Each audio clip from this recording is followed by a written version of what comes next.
Hi everyone. குழந்தைக்கு வந்து உடம்பு ஃபுல்லாக ரொம்ப சூடாக இருக்குன்ட்டு தெர்மோமீட்டர் வச்சு செக் பண்ணதில் 100 டிகிரி ஃபாரன்ஹீட் காமிக்குது டாக்டர். இது எமர்ஜென்சியாக உடனே ஹாஸ்பிட்டல் கூட்டிகிட்டு போகணுமா குழந்தைய? இது வந்து காமன் குவரி. இன்றைக்கி நம்ம அதை கிளியர் பண்ணுவோம், வாங்க போகலாம். ஸோ ஃபீவர்ன்றது வந்து it's a friend, it's not an enemy. குழந்தைங்களுக்கு அவங்க உடம்புல இன்ஃபெக்ஷன் இருக்குது அப்படின்ட்டு சொல்கிற ஒரு விஷயந்தான் வந்து அவங்களுக்கு வர காய்ச்சல். ஸோ அது வந்து எனிமி கிடையாது. அது வந்து ஒரு தவறான சிம்டம்ஸோ இல்லை ரொம்ப பயப்படுற மாதிரியான ஒரு சிம்டமோ கிடையாது. ஸோ அவங்களுக்கு இன்ஃபெக்ஷன் இருக்குது, அது அவங்களுக்கு ஃபீவராக வந்து வெளிப்படுது. ஸோ ஃபீவரில் வந்து ஒரு 100 டிகிரி ஃபாரன்ஹீட் கிட்ட தான் இருக்குது, கொஞ்சம் லோ கிரேடாக தான் இருக்குது அப்படின்றப்ப வந்து நீங்கள் உடனே ஹாஸ்பிட்டலுக்கு கூட்டிகிட்டு போகணும் அப்படின்ட்டு வந்து எந்த அவசியமும் இல்லை. அவங்க ஃபீடிங் நல்லா பண்ணுறாங்க, நல்லா சாப்பிட்றாங்க, யூரின் அவுட்புட் நல்லா இருக்குது, பாத்ரூம் போகிறதுல எந்த இஷ்யூஸுமே இல்லை அப்படின்றப்ப வந்து நீங்கள் அதை வந்து வீட்லேயே வந்து மேனேஜ் பண்ண முடியும் உங்களால். ஸோ ஃபர்ஸ்ட் அண்ட் ஃபோர்மோஸ்ட் பார்த்தீங்கன்னா வந்து ஹைட்ரேஷன். ஸோ அவங்களுக்கு அந்த ஃபீவர் இருக்கப்போ எவ்வளோக்கு நீங்கள் அடிக்குவேட்டாக வந்து நிறைய தண்ணி குடிக்கணும். அதுக்கப்புறம் தண்ணி ஆகாரங்களாக நீங்கள் கொடுக்கலாம், மோராக இருக்கலாம், இல்லை ஃப்ரெஷ் ஜூஸஸாக இருக்கலாம். ஸோ ஹைட்ரேஷனில் வந்து நீங்கள் கொஞ்சம் கான்சன்ட்ரேட் பண்ணலாம்.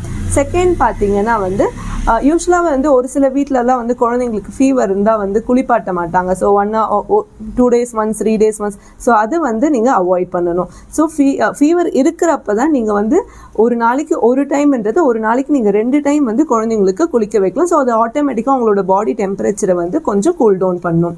அண்ட் தேர்ட் பார்த்தீங்கன்னா ஓவர் ட்ரெஸ்ஸிங். ஸோ குழந்தைங்களுக்கு வந்து ஃபீவர் இருக்கிற டைமில் வந்து இன்னும் எக்ஸ்ட்ரா 2 லேயர் போடுவாங்க, இன்னும் கம்பளி பெட்ஷீட் அதெல்லாம் வந்து எக்ஸ்ட்ராவே வந்து குழந்தைங்களுக்கு வந்து போற்றி விடுவாங்க ஃபீவராக இருக்கிறப்போ. ஸோ அதையும் வந்து நீங்கள் அவாய்ட் பண்ணணும். எப்போ உங்களுக்கு ஃபீவர் இருக்குது, டெம்பரேச்சர் ஜாஸ்தியாக இருக்கும், அப்போ உங்களுக்கு தின் லேயர் ஆஃப் கிளாத்ஸ், ஒரு கிளாத் இல்லை 2 கிளாத் மட்டும் யூஸ் பண்ணால் போதும். பிகாஸ் நீங்கள் ஓவர் ட்ரெஸ் பண்ணுறப்போ ஆட்டோமேட்டிக்காக அவங்களோட பாடி டெம்பரேச்சர் வந்து கண்டிப்பாக வந்து அங்கே ரைஸ் தான் ஆகும், குழந்தைங்களுக்கு வந்து கம்மியாகாது.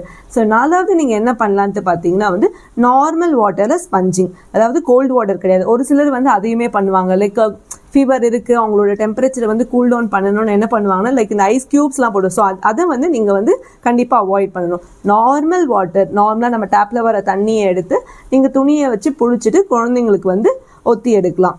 அண்ட் ஃபிஃப்த் அண்ட் ஃபோர்மோஸ்ட் என்னன்னு பார்த்தீங்கன்னா அவங்களுக்கு வெறும் தலை மட்டும்தான் சூடாக இருக்குது, வயிறு மட்டும்தான் சூடாக இருக்குது அப்படின்னு இருக்கப்போ அது வந்து அவங்களுக்கு ஃபீவர் கிடையாது. நீங்கள் அப்போ தெர்மோமீட்டர் வச்சு செக் பண்ணாலுமே அவங்களுக்கு எப்படியும் வந்து 98.4க்கு கீழே தான் காமிக்கும். அப்படி இருந்தால் நீங்கள் வந்து எந்த ட்ரக்ஸ் கொடுக்கணும்னு எந்த ஒரு இண்டிகேஷன் ஆர் நீட் வந்து கிடையாது. நார்மலாக அவங்களோட பாடி டெம்பரேச்சர் ரெகுலேஷன்னால ஒரு சில டைமில் அவங்களுக்கு வந்து தலையிலையும் வயிறில் மட்டும் சூடாக இருக்கும். So it is a normal, நீங்கள் எதுக்கும் பயப்பட தேவையில்லை.